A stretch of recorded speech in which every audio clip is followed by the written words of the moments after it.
కాంగ్రెస్ సర్కారుపై తిరుగుబాటు ప్రకటించారు విద్యుత్ శాఖలో పనిచేసే ఆర్టిజన్లు. తమ న్యాయమైన సమస్యలను ప్రభుత్వం వెంటనే పరిష్కరింపజేయాలని డిమాండ్ చేస్తూ విద్యుత్ సౌదాను ముట్టడించారు. ప్రభుత్వ వ్యతిరేక నినాదాలతో విద్యుత్ సౌదా దద్దరిల్లింది. ధర్నా చేస్తున్న ఆర్టిజన్లను పోలీసులు అరెస్ట్ చేశారు.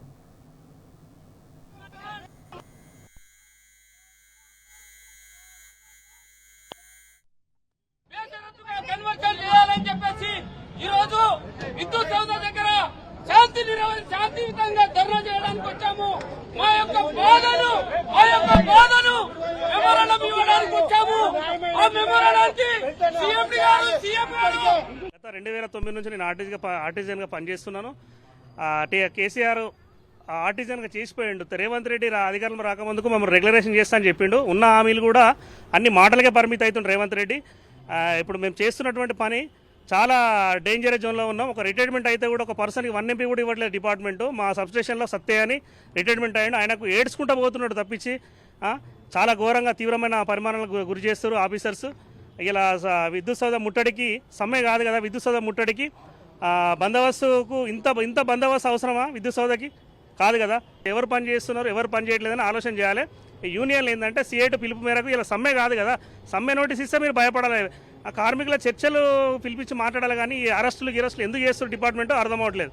మేము ఈ రోజు కూడా విద్యుత్ సౌదా దగ్గర ముట్టడి కాదు, ఇది అబద్ధము ప్రచారంతో డిపార్ట్మెంటు ఈ ఇంటెలిజెన్స్ వాళ్ళు తప్పుడు సమాచారాన్ని ప్రభుత్వానికి ఇచ్చి మేము ముట్టడి అని కార్యక్రమం కానీ విధ్వంసం అనేటువంటి కార్యక్రమాన్ని చేస్తున్నామని చెప్పి తప్పుడు సమాచారం ఇచ్చి ఈరోజు ఒక 10,000 మంది బల్క్గా వచ్చి మేము మా సమస్యను పరిష్కరించుర్రి, మేము ఇవాళ ఒక్కొక్క స్టాండింగ్ ఆర్డర్ సర్వీస్ రూల్స్ ప్రకారం మీరు పెట్టిన స్టాండింగ్ ఆర్డర్ సర్వీస్ రూల్ ప్రకారమే ఒక సబ్ స్టేషన్లో 4 చేయాల్సింది, ఒక వాచ్మెన్ 5 చేయాల్సింది, ఇద్దరం చేస్తున్నాము.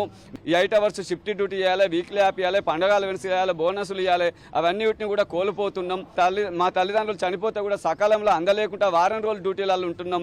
మేము ఇయర్లీ చేయాలంటే 53 డ్యూటీలు, సంవత్సరానికి 53 డ్యూటీలు ఎక్కువ చేస్తున్నాము. ఐఏఎస్ ఆఫీసర్లు కూడా ఈ యొక్క లేబర్ యాక్ట్ను, లేబర్ రూల్స్ను తుంగలో దొక్కకుండా వీళ్ళు న్యాయం చేస్తారని చెప్పి మేము కనీస వేతనాలకు వెట్టి చాకరికి గురవుతున్నాం. కాబట్టి అవన్నీ కోల్పోయినాం. మాకు జీవితం లేదు. రోజుకు ఒక్కొక్కలము మేము పిట్టల రాలిపోతుంటే మా శవాలను కూడా మా పిల్లలు గుర్తుపడతలేరు. మా శవాల వాసనను కూడా 4 వచ్చి మొయ్యలేని పరిస్థితులలో ఉన్నారు. ఈ రోజు ఈ ప్రభుత్వం ప్రజాప్రభుత్వం అని చెప్పేసి ఒక శాంతియుతంగా ప్రజలకు మేలు చేస్తానని, ఆకలి కడుపులకు కాలే కడుపులకు తిండి పెడుతుందని భావించి మేము అధికారంలో తెచ్చుకున్నాం. కాబట్టి ఆ ప్రభుత్వాన్ని అడిగితే ఇప్పటి వరకు స్పందించలే. కాబట్టి నిరసన ద్వారా మెమోరాండం ఇవ్వాలని వచ్చినప్పుడు ఆ 10,000 మంది మీ బల్కుగా వచ్చి మేము మెమోరాండం ఇవ్వాలంటే ఇలా 10,000 మంది మేము ఎంతమంది అయితే కార్మికులం ఉన్నామో ఇక్కడికి వస్తానన్నామో 10,000 మందిని ఈరోజు ఈ పోలీసు వాళ్ళని పెట్టారు. ఒకసారి నాకు ఇప్పుడు అనిపిస్తుంది ఏంటంటే ఈ ప్రభుత్వానికంటే కేసీఆర్ ప్రభుత్వమే బెటర్ అని నేను నమ్ముతున్నా. ఎందుకు అంటే మేము 2022 PRC సందర్భం లోపల ఒక 70,000 మంది మీ ధర్నా చేసినాం ఇదే విద్యుత్ సౌదాల.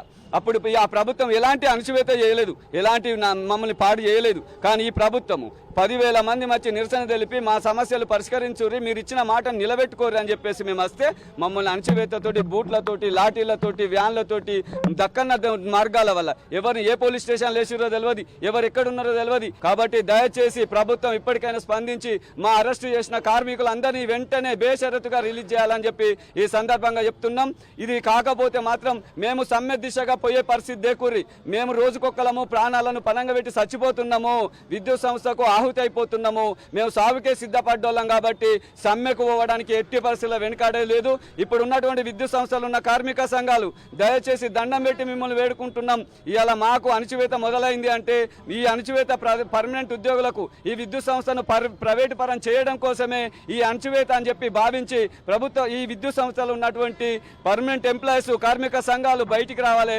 మాతోటి స్టార్ట్ అయిన అణచివేత మీతోటి అంతమవుతుంది. వివిధ సంఘాలలో ఉన్నటువంటి నాయకులందరూ కూడా మా కోసం బయటికి రావాలని చెప్పేసి ఈ సందర్భంగా వేడుకుంటున్నాం.